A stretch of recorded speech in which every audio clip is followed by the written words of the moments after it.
On Election Day, there were a lot of Democrats calling for his impeachment, and you've put forward an impeachment bill in the past. If Democrats end up taking over Congress, do you think that that should be the focus, is impeaching President Trump? Look, I take this very seriously. I mean, this is a serious constitutional move.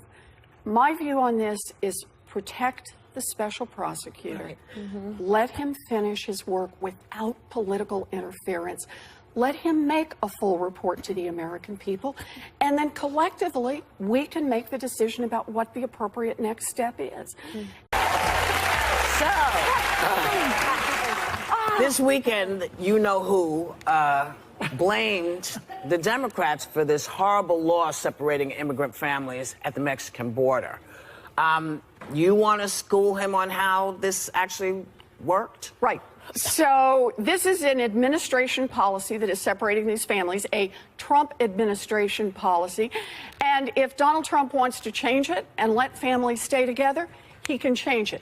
But the fact that those families are being separated at the border, the fact that children are being torn out of the arms of their mothers is on Donald Trump's head and nobody else. That's right. Even though there's a policy in place under a... This is what gets me about where we are right now, is the administration is the one that decides day by day by day, where are we on these kinds of rules. There's some things, as you know, have to go through Congress, takes forever. There's some things that are often administrative agencies. This one is one the president makes the decision. And now what are we all doing? We're all talking about something else. We're talking about photographs. We're talking about what could have been done 2 years ago or 4 years ago or 10 years ago. Let's face it, we need comprehensive immigration reform. We need real change. We need systemic change. So you're saying that instead of, just to follow up on that question, you're saying that instead of blaming Democrats and just fetching about it, why not just fix it right now? If you think it's wrong, exactly. Yeah. Let's not go backwards in the blame game. If you think it's wrong, change it. Right. And if you don't think it's wrong, if you're not willing to change it, then own it. Because it's on you. That's not a law. It's not a law. Well, I could talk about this for hours, but comprehensive immigration reform is something that, as you know, many people have tried for a very long time, and nothing gets people out protesting and let's continue. Much more important. But you know, but it is a moment to say this is about political courage. It's about whether or not your party or there are constituencies who don't want it or the pieces are hard to put together. There are people like your dad who stepped up and said, this is what is right for America, and I will fight for it. That's what we need more of. And right now. So the other thing that's going on right now is that Trump is peddling this Spygate, as he calls it, which basically is saying that the Democrats, the FBI, spied on the campaign, the Trump campaign, when he was running. And basically, even though nothing has been shown to be true about any of that, he's just making it up as he goes along. It is resonating with public opinion. People are believing him. So what are you guys going to do about it? Well, you know, look, Trump has figured out what works.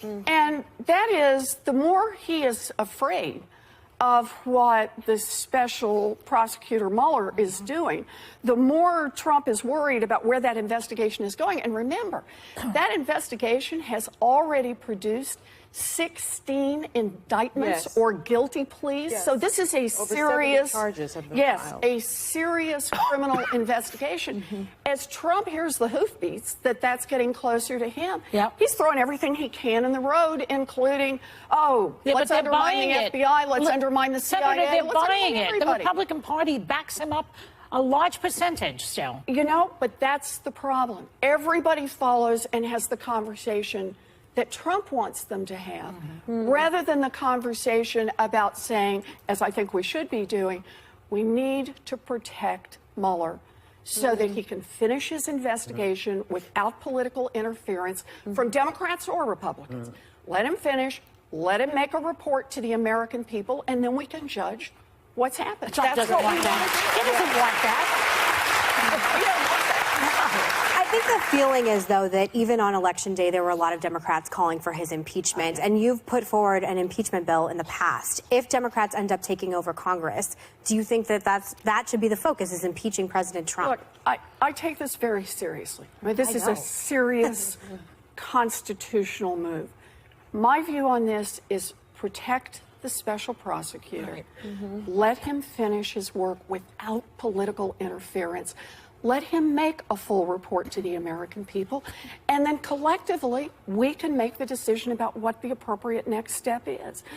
It's Donald Trump who doesn't want Mueller to be able to continue an independent investigation and bring it to a conclusion.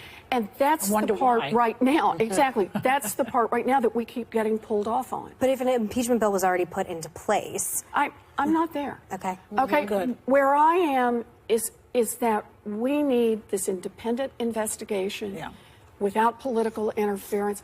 Look, that's what we owe to the American people. This is more important than politics. This is more important than whether or not you agree with him on 100 different things. What matters is that no one in this country, no one, not even the President of the United States, is above the law. That's right. That's the key. There were discussions about President Trump possibly getting a Nobel Peace Prize because of his work with North Korea.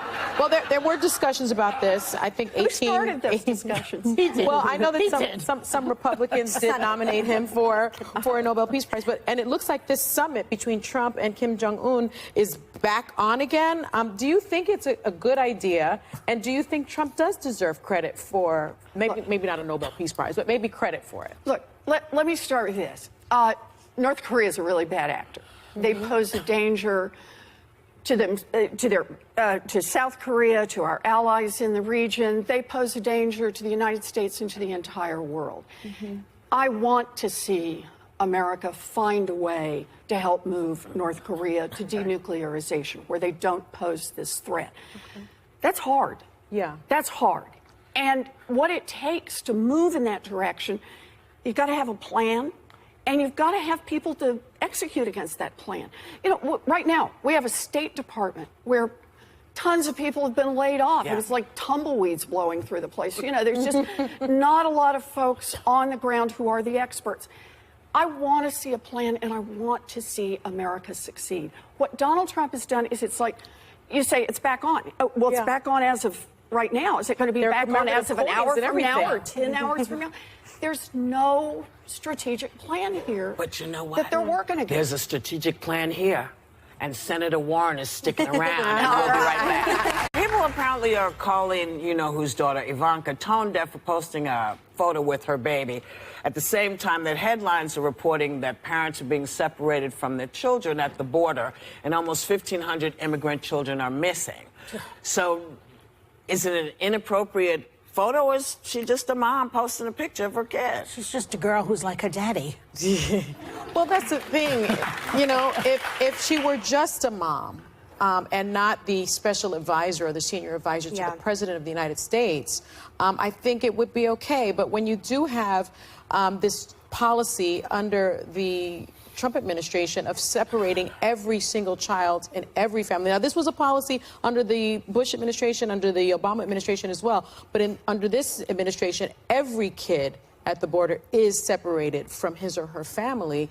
I think it's really tone deaf when you're supposed to be the woman and whose platform is protecting women and children. Didn't Ivanka say that was her platform? She's busy with her making her shoe line in China. She doesn't have time to pay attention.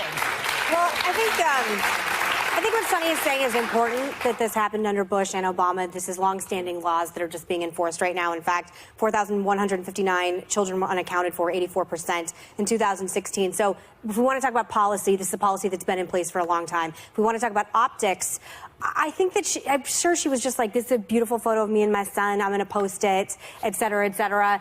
But yes, when you are the special advisor to the President of the United States of America, whether they like it or not, they got to think about optics. And for whatever reason, that never happens in this administration for any reason. And you're just giving more political capital to your enemies, which I don't understand. But even if she wasn't part of the administration, she is his daughter. It is Memorial Day weekend. We also know that these children are missing. She's just not sensitive to the situation. It's not that I don't think. It's a lack of sensitivity. I don't know her, so I can't like I don't know her pontificate on it. either. I met her once. I don't know her, but I will say that they clearly just. It's fascinating to me that like a year and a half plus into this administration, that they still don't seem to care about the politics of being a politician, They don't. and that insults me. That's what they because ran I'm on. like you should again for no other reason say you don't care about these children at the border, Ivanka. Okay, whatever. I don't believe that. She probably does, but like you should care that it just looks tone deaf to some people. I wasn't as offended by it as a lot of other people are, but a lot of people were tweeting about this over the weekend. Isn't this what they voted for, though? Didn't people say they wanted someone that wasn't a politician? They don't mind that his family is, they're all in places of power. Well, this is what you get when you have someone with no experience who appoints their family to these important positions. Right. That's exactly what you get. We'll be back.